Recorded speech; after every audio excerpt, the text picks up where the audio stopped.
With International Women's Day tomorrow, it is even more paramount to discuss this next guest and her work with the Coalition for Pay Equity. It's Frances LeBlanc. Welcome. Very, very, very happy to have you on the show. I'm tongue-tied at the moment. Very happy. That's okay. Thank you for having me. Absolutely. So let's bust this open. Let's talk about Coalition for Pay Equity. What is this? What can people benefit from this? For sure. So the coalition of the New Brunswick Coalition for Pay Equity is a grouping of members and organizations that advocate for adequate legislation to ensure pay equity for all. Mm-hmm. So what is pay equity? So it's equal pay for work of equal value. So in jobs that we know that are predominantly female, due to discrimination and other factors, they tend to be paid less. So there's an undervaluing of the work that's being done. Mm-hmm. So that's usually referred as pay inequity. And our work is to make sure there's legislation, so law in place, to make sure that everyone's paid fairly for the work they're doing. Mm-hmm. And there's been a lot of discussion about this in the last, even going far back 15, 20 years, and a lot of it is, oh, well, you know, women are paid 76 cents for every dollar that a male is paid, or maybe it's 91 cents, or maybe it's 86 cents, or whatever. Every survey seems to come up with a bit of a different number, but the problem is that it's not one-to-one. And it really, in any of these surveys, it never has been one-to-one, and that's where you guys come in. Absolutely. So we're seeing the wage gap certainly narrowing, so that's positive. And there's a number of factors. So women are more educated than they used to be. They're in different sectors that are traditionally male dominated, so they get paid higher. There's a number of factors that we're seeing the wage gap, but the reality, there's still about a 30% sort of difference that can be explained by just discrimination, just the fact that those sectors that tend to be predominantly female are underpaid. So that's where we come in. So we know that in New Brunswick, we have been leading actually in terms of pay equity because we have a law for the public sector. So people who work for the government or associated with government agencies. And the evaluations have been done over a number of years and continue to be completed. So that's really positive, and we've had that since 2009. Now the next hurdle is to make sure we have pay equity legislation for the private sector.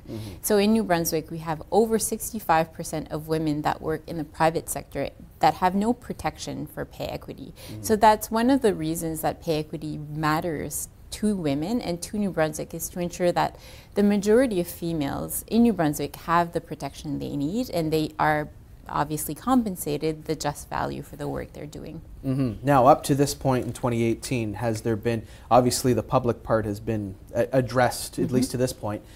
From the private part, has there been a lot of blowback in that scenario, discussing with government, discussing with the public, or do you find that the momentum is really pushing this forward? The momentum is there. So the Coalition for Pay Equity has done a lot of education, raising awareness of the issue for about 15 years. So certainly we've seen a huge progression from early days to today. So now we're seeing pay equity mentioned in the public discourse, in the budget. The federal budget had a gender-based sort of lens on it. We're seeing it in the provincial budget. We've seen increases in wages in childcare sector as well as care sector, which still doesn't get us to full pay equity, but it's a step forward.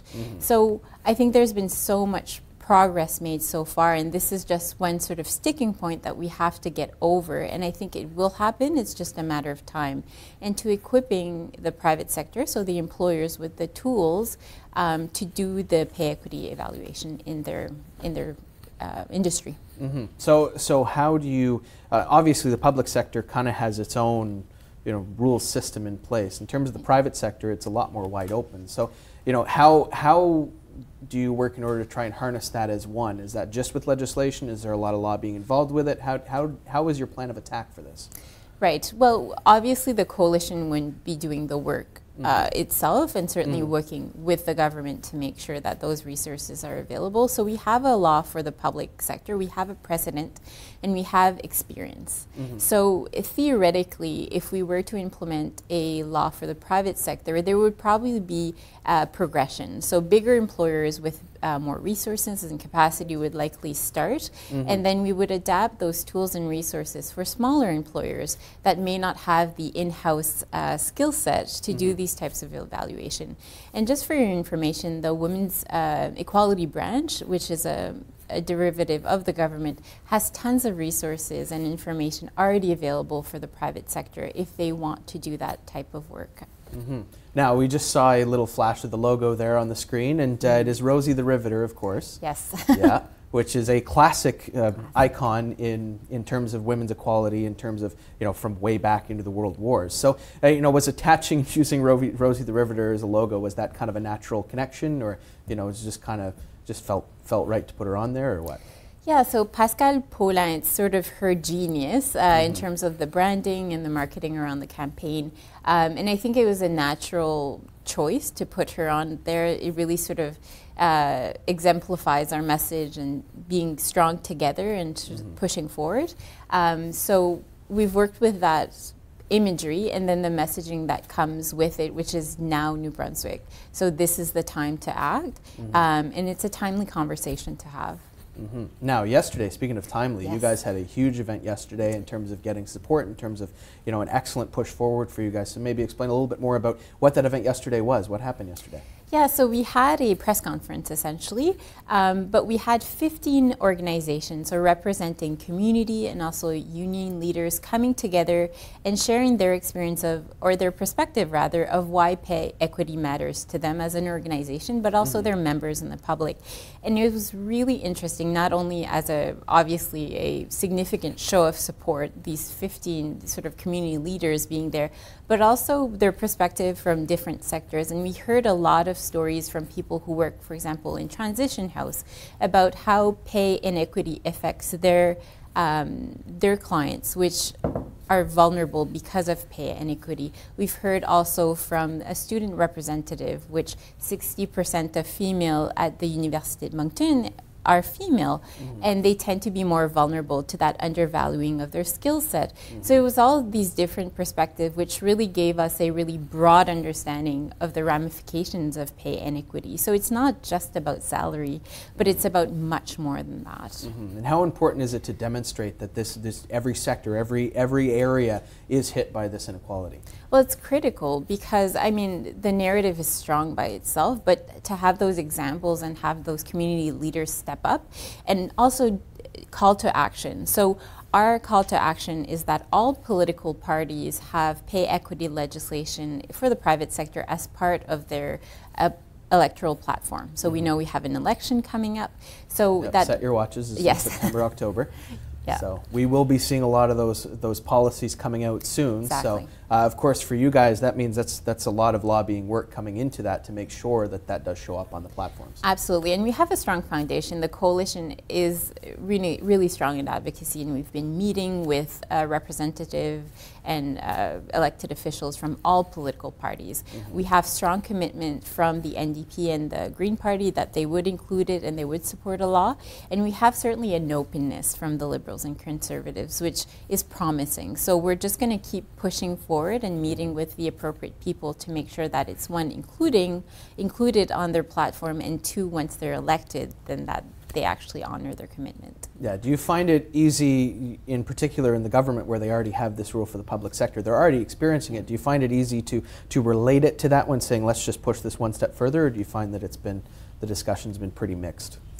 Well, I think there's support. I think there's support for pay equity as a principle, absolutely. I think there's concerns and natural concerns about implementation, right? Because pay equity isn't just parity where you have the same people at the same work. So it's easy to rectify. This is a bit more comprehensive. So I think once we get past the how do we roll this out, how do we implement, what tools do we need, it will naturally happen. So certainly there's people working on those types of tools and resources currently. And as I said, we do have a lot of precedent in the public sector. So it's just sort of adapting them to the private sector now. And in this case, like, we're seeing a lot of growth in the last 5 years or so, and making certain legislation, making certain societal things right, and just rip the Band-Aid off, either make it happen now or it's going to happen in 20 years. You may as well do it now, is a lot of the ways to go through with this kind of thing. So it's equalite-equality.com is the website to go check out. We've got about a minute, so if you guys need any extra help, let us know. Let us know volunteer-wise. How can people reach out in order to help out with this? Yeah, absolutely. So the Coalition for Pay Equity is a non-for-profit, so we're always looking for volunteers. We're always looking for members that want to get involved.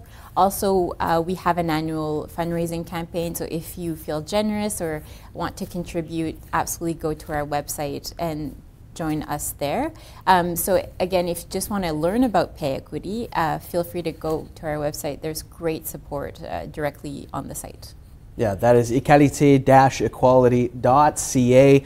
Francis LeBlanc. Francis LeBlanc, thank you so much for joining us. Thank you for having me. Yes, and the Coalition for Pay Equity, the NB Coalition for Pay Equity. So good luck in the future, of course, as things move forward, the goal 2020. 2020. So let's get them on the platforms, let's get them going. Now. Let's make it happen now. Yeah.